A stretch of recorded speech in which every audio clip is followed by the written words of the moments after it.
Hello everyone, क्या हाल है भाई आप सभी के। उम्मीद करता हूँ काफी अच्छे होंगे। दोस्तों, जैक बोर्ड एग्जाम 2025 के लिए क्लास 12 केमिस्ट्री के कुछ टॉप ऐसे important viral objective type question को इस वीडियो में करा देंगे, जो आपके एग्जाम में 100% पूछे जाने का काफी ज्यादा चांस है। तो दोस्तों, इसीलिए वीडियो को स्किप करने का गलती बिल्कुल भी मत करना, क्योंकि इस वीडियो में हमने वो सारे क्वेश्चंस को कवर कर रखी है जो आपके एग्जाम में ऑलरेडी पूछा गया है।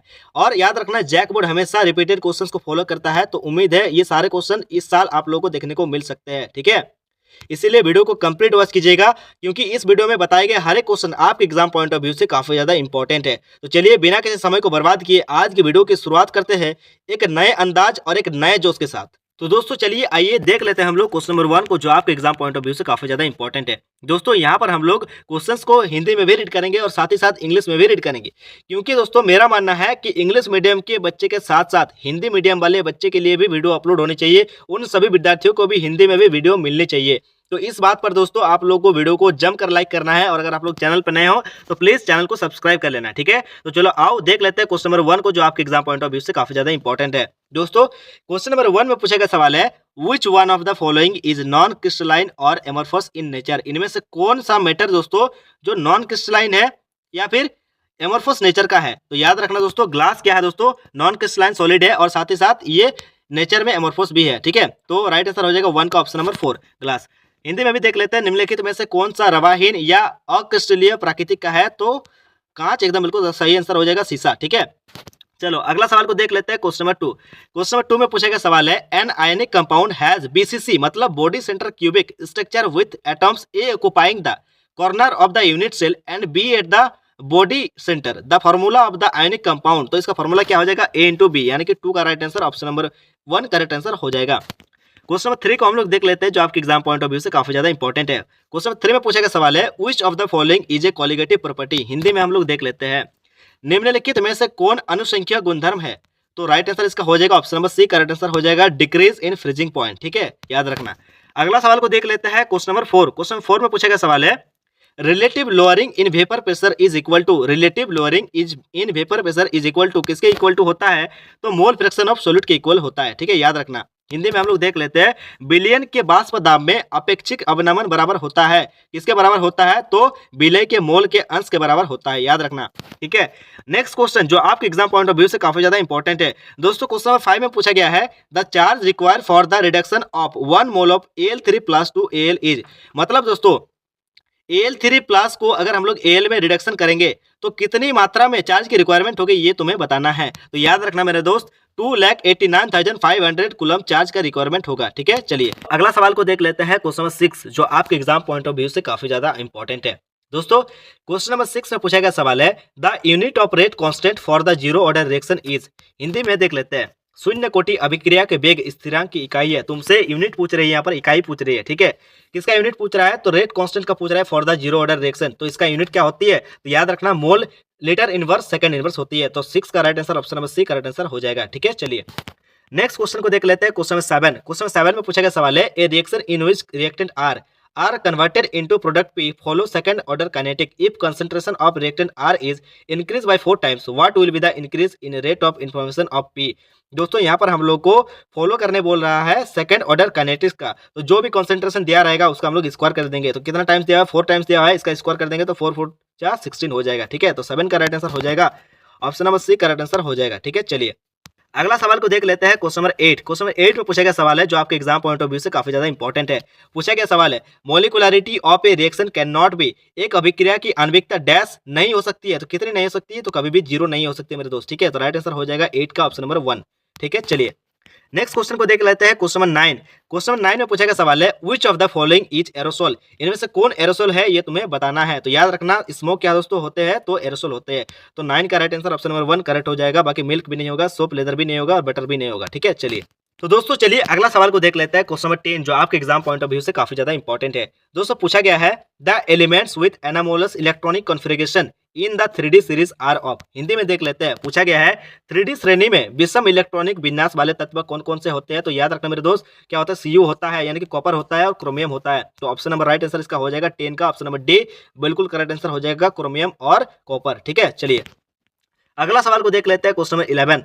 क्वेश्चन नंबर 11 में दोस्तों पूछा गया है, और इस टाइप का क्वेश्चन आपके एग्जाम में 100% पूछा जाएगा। क्वेश्चन नंबर 11 में क्या पूछा गया है देख लेते हैं। पूछा गया है कैलामाइन इंच एन और ऑफ। कैलामाइन किसका अयस्क है ये तुम्हें बताना है। कैलामाइन अयस्क है तो किसका अयस्क है, यहाँ पर एलिमेंट का नाम दिया हुआ है। ऑप्शन नंबर 1 में दिया हुआ है जिंक, ऑप्शन नंबर 2 में दिया हुआ है एल्युमिनियम, ऑप्शन नंबर 3 में दिया हुआ है कॉपर, ऑप्शन नंबर 4 में दिया हुआ है आयरन। ठीक है, तो कैलामाइन और है, किसका और है, तो जिंक का और है। तो 11 का राइट आंसर हो जाएगा ऑप्शन नंबर 1 का राइट आंसर हो जाएगा जिंक। ठीक है, चलिए नेक्स्ट क्वेश्चन को देख लेते हैं। यहाँ पर हम लोग क्वेश्चन नंबर 12, क्वेश्चन नंबर 12 में पूछा गया सवाल है leaching is a process for. Leaching is a process for हम लोग हिंदी में देख लेते हैं निक्षालन प्रक्रिया है तो किसका है, तो कॉन्सेंट्रेशन का। राइट आंसर हो जाएगा 12 का राइट आंसर ऑप्शन नंबर 2 का राइट आंसर हो जाएगा। ठीक है, चलिए अगला सवाल को देख लेते हैं। क्वेश्चन नंबर 13, क्वेश्चन नंबर 13 जो आपके एग्जाम पॉइंट ऑफ व्यू से काफी ज्यादा इंपॉर्टेंट है दोस्तों। क्वेश्चन नंबर 13 में पूछा गया सवाल है which of the following process is use for purification of निकल।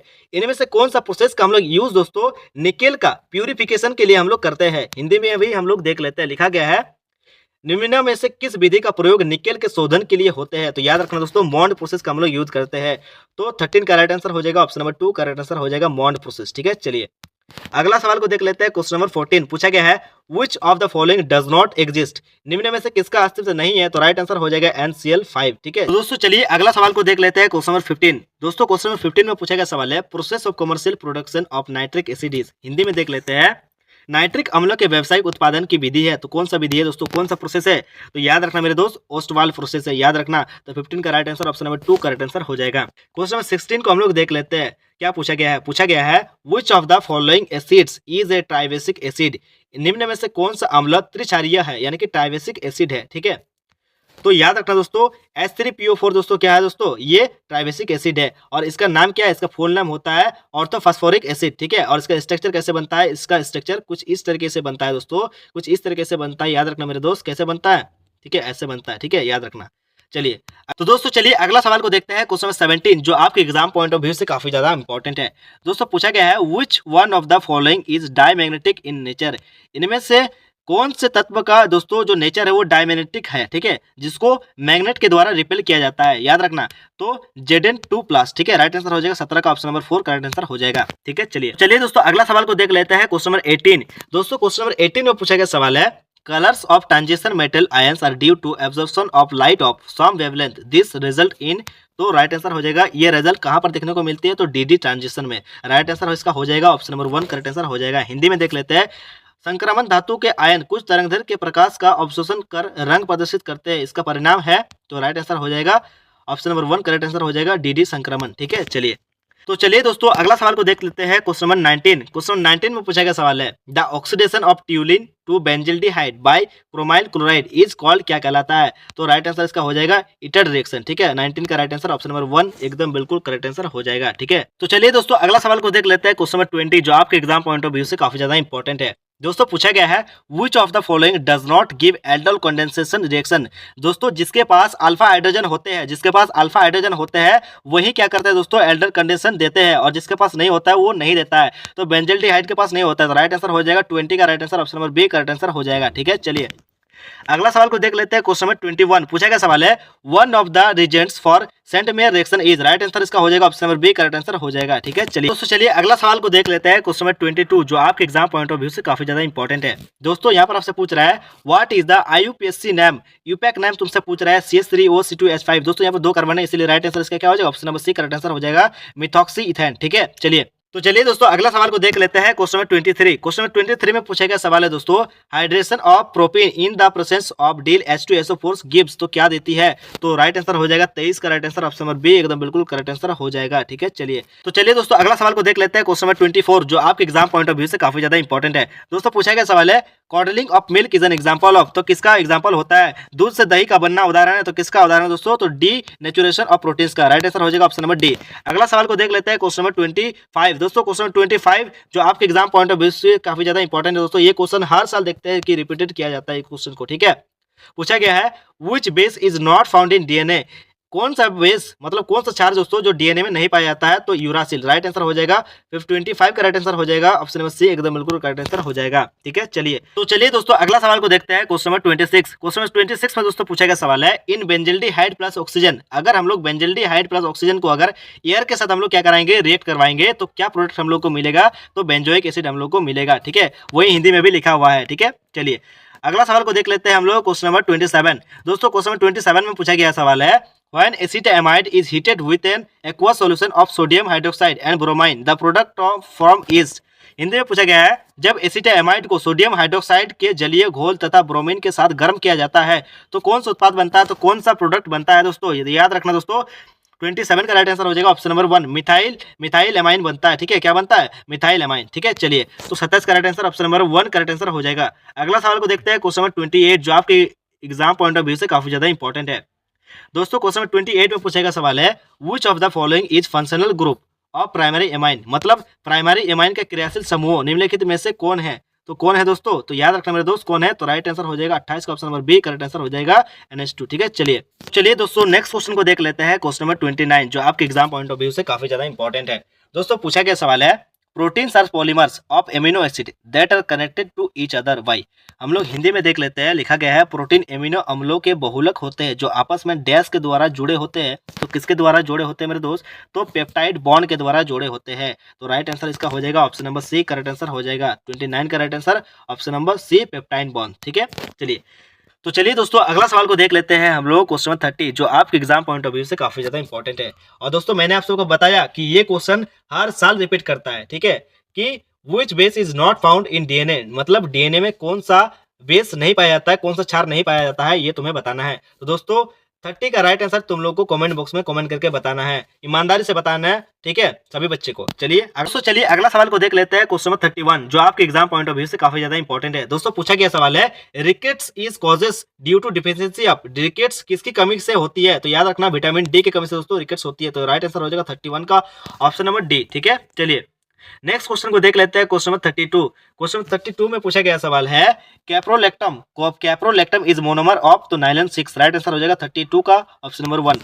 अगला सवाल को देखते हैं, क्वेश्चन नंबर 33 पूछा गया सवाल है, the element which added to raw rubber to improve its physical property is, तो हम लोग क्या मिलाता है, तो सल्फर मिलाता है, जिससे क्या होती है, इसका इलास्टिसिटी इंप्रूव होता है, इंक्रीज होता है, स्ट्रांग होता है। ठीक है, चलिए दोस्तों अगला सवाल को देखते हैं, क्वेश्चन नंबर 34 जो आपके एग्जाम पॉइंट ऑफ व्यू से काफी ज्यादा इंपॉर्टेंट है। पूछा गया सवाल है, which of the following is use as disinfectant, दोस्तों राइट आंसर इसका हो जाएगा option number B correct answer हो जाएगा 0.2% फेनॉल। ठीक है, तो चलिए अगला सवाल को देख लेते हैं, क्वेश्चन नंबर 35 जो आपके एग्जाम पॉइंट ऑफ व्यू से काफी ज्यादा इंपॉर्टेंट है दोस्तों। पूछा गया सवाल है, question number 35 barbituric acid is an example of, किसका एग्जांपल होती है, तो राइट आंसर हो जाएगा 35 का right answer option number 1 correct answer हो जाएगा ट्रैंक्विलिजियर। ठीक है, चलिए दोस्तों इसी प्रकार से दोस्तों आज की इस वीडियो में हम लोग आप लोगों के केमिस्ट्री के एग्जाम के लिए 35 का 35 कुछ ऐसे वायरल इंपॉर्टेंट ऑब्जेक्टिव टाइप के क्वेश्चंस को कर ले जो आपके एग्जाम में 100% पूछे जाने का काफी ज्यादा चांस है। ठीक है, तो चलिए मिलते हैं नेक्स्ट वीडियो में। जय हिंद, जय भारत, भारत माता की जय। अभी आप लोगों के लिए और भी ज्यादा वीडियो अपलोड होंगी, चाहे जितना भी आप लोगों के लिए एग्जाम समय बचा हुआ है, चाहे 1 दिन बचा है, 2 दिन बचा हुआ है, 3 दिन बचा हुआ है। ठीक है, तो चैनल को सब्सक्राइब जरूर कीजिएगा। चलिए मिलते हैं नेक्स्ट वीडियो में। जय हिंद, जय भारत, भारत माता की जय।